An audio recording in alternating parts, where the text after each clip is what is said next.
ತುಳಸಿ ಕಷಾಯ ತಯಾರಿಸುವ ವಿಧಾನ. ತುಳಸಿಯನ್ನು ಗುರುತಿಸುವುದು ಹೇಗೆಂದು ನೋಡೋಣ. ಸಪ್ತಪತ್ರ ಕಷಾಯಗಳಲ್ಲಿ ಎರಡನೆಯದು ತುಳಸಿ. ತುಳಸಿ ಗೊತ್ತಿಲ್ಲ ಎನ್ನುವವರು ಬಹುಶಃ ಯಾರೂ ಇರುವುದಿಲ್ಲ. ಇದಕ್ಕೆ ಪವಿತ್ರ ಸ್ಥಾನವನ್ನು ಕೊಟ್ಟು ಪೂಜಿಸುತ್ತಾರೆ. ಈ ಗಿಡ ಅದ್ಭುತ ಔಷಧಿ ಗುಣಗಳನ್ನು ಹೊಂದಿದೆ. ತುಳಸಿಯಲ್ಲಿ ಬಹಳ ವಿಧಗಳೂ ಇದೆ.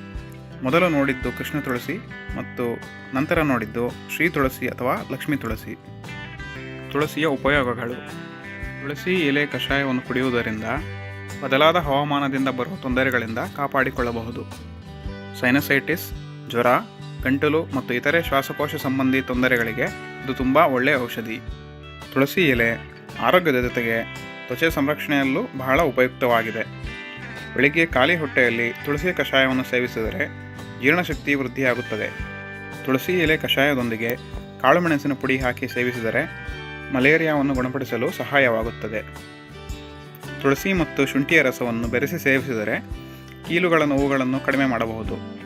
ಇನ್ನು ಚಿಕ್ಕ ಮಕ್ಕಳಿಗೆ ಆರೋಗ್ಯದ ಸಮಸ್ಯೆಗಳು ಬಂದರೆ ಪದೇ ಪದೇ ಆಸ್ಪತ್ರೆಗೆ ತಿರುಗಿ ಔಷಧಿಗಳನ್ನು ಬಳಸುವ ಬದಲು ಪ್ರಕೃತಿ ಪ್ರಸಾದಿಸಿರುವ ತುಳಸಿ ಕಷಾಯವನ್ನು ಮಾಡಿ ಕುಡಿಸಿದರೆ ರೋಗ ನಿರೋಧಕ ಶಕ್ತಿ ಹೆಚ್ಚಿ ಮಕ್ಕಳು ಆರೋಗ್ಯವಂತವಾಗುತ್ತಾರೆ. ಈ ರೀತಿ ವಿಧ ವಿಧವಾದ ರೋಗಗಳಿಗೆ ದಿವ್ಯ ಔಷಧಿಯಂತೆ ಕೆಲಸ ಮಾಡುವುದರಿಂದಲೇ ತುಳಸಿಯನ್ನು ಸರ್ವರೋಗ ನಿವಾರಣಿ ಎಂದು ಕರೆಯುತ್ತಾರೆ. ಈಗ ತುಳಸಿ ಕಷಾಯ ತಯಾರಿಸುವುದು ಹೇಗೆಂದು ನೋಡೋಣ. ತುಳಸಿ ಎಲೆಗಳು ಚಿಕ್ಕದಾಗಿರುವುದರಿಂದ ಸುಮಾರು ಅರ್ಧ ಹಿಡಿಯಷ್ಟು ತೆಗೆದುಕೊಳ್ಳಬೇಕು.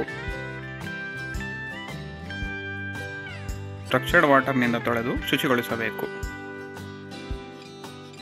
ಈಗ ಸ್ಟವ್ ಮೇಲೆ ಒಂದು ಪಾತ್ರೆಯನ್ನು ಇಡಬೇಕು.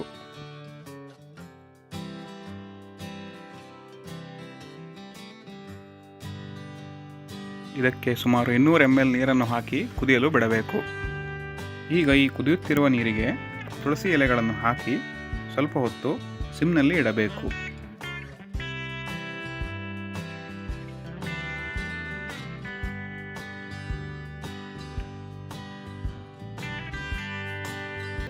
ನಂತರ ಸ್ಟೌವನ್ನು ಆರಿಸಿ ಒಂದು ಪ್ಲೇಟನ್ನು ಮುಚ್ಚಬೇಕು.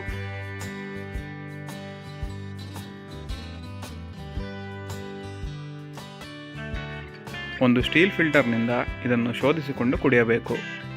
ಉಗುರು ಬೆಚ್ಚಗೆ ಇರುವಾಗ ಕಷಾಯವನ್ನು ಕುಡಿಯಬಹುದು.